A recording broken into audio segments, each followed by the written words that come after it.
Hello guys, আসসালামু আলাইকুম। আশা করি আপনারা সবাই ভালো আছেন, সুস্থ আছেন, সুন্দর আছেন। আজ আমি আবার আপনাদের মাঝে উপস্থিত হয়েছি একটা ছোট্ট গল্প বলার জন্য। গল্পটা হলো, যা চেয়েছি তা কেন পাই না, আর যা পেয়েছি তা তো আমি চাই না। দেখেন, মানুষের জীবনটা কেমন। মানুষ তো অনেক কিছুই চায়, অনেক কিছু পেতে চায়, কিন্তু সব কিছু কি পায়? পায় না। তার পাওয়া না পাওয়ার মধ্যে অনেক ব্যবধান থেকে যায়। সবাই চায় একটা সুখী সংসার করতে, সুখের ঘর বাঁধতে। সবাই কি সুখী হতে পারে? কেউ সুখী হয়, আবার কেউ হয় না। জানি না, মানুষ যে বলে সবার কপালে নাকি সুখ সয় না। আসলেই সুখ জীবনটা সবার কপালে সয় না। সবাই সুখের পিছনে ছুটে, কিন্তু সুখটা কি জানেন? আমি যদি বলি আমি সুখী, তো আমি সুখী। যদি বলি আমি দুঃখী, আমার কিছু নেই, তাহলে কিন্তু আমি দুঃখী। এক মেয়ে, তার বাবা বিশাল বড়লোক। তার বাবার খুব শখ তাকে একটা বড় ঘরে বিয়ে দিবে। ছেলেরা আসছে, প্রস্তাব দিয়েছে।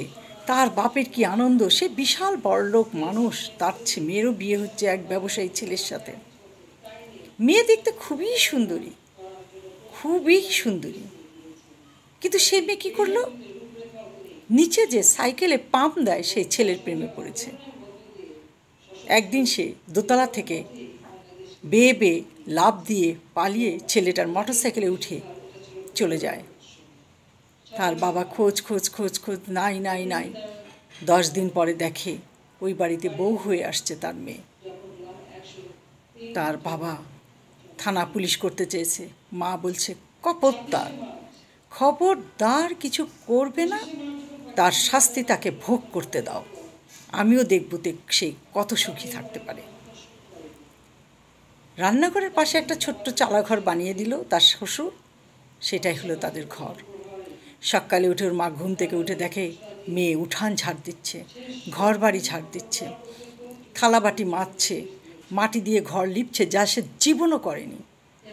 শাশুড়ি দাঁড়িয়ে দাঁড়িয়ে তাকে দেখাচ্ছে, আর সে করে যাচ্ছে। তারপর কাপড় চোপড় ধুতে চলে গেল। কাপড় চোপড় ধুয়ে, সবার কাপড় চোপড় ধুয়ে লেড়ে দিল। সবাই খেতে বসছে মাটিতে মাদুর বিছিয়ে, আর সে উঠানে চুপচাপ বসে আছে। সবার খাওয়া দাওয়ার পর থালা বাটি মেজে ঘষে রেখে তারপর সে চারটা খেয়ে নিল, যা কপালে জুটল। তরকারি থাকলে থাকলো, না থাকলে নাই। তার মা চারতলায় বসে বসে এই দৃশ্য দেখে আর কাঁদে, আর বলে, সুখ জিনিসটা এত কঠিন, সবার কপালে সুখ জুটে না। আজ তুমি সুখে ছিলা, তাই তোমাকে ভূতে কিলিয়েছে। দেখি তুমি কতদিন সেই সংসারে থাকতে পারো। বেশি দিন থাকতে পারেনি, 20 দিন। তারপর বেরিয়ে এসে বাবা মার পায়ে হাতে ধরে কান্নাকাটি করে সে একাকার অবস্থা। তখন তার বাবা মা বলছে, তুমি যা চেয়েছো তাই কি পেয়েছো? পাওনি। আর যা পাবা সেটা তুমি কখনোই চাওনি। কিন্তু ছেলে পক্ষ তো পিছিয়ে গেছে, বলছে না, বিয়ে করা মেয়েকে বিয়ে করব না।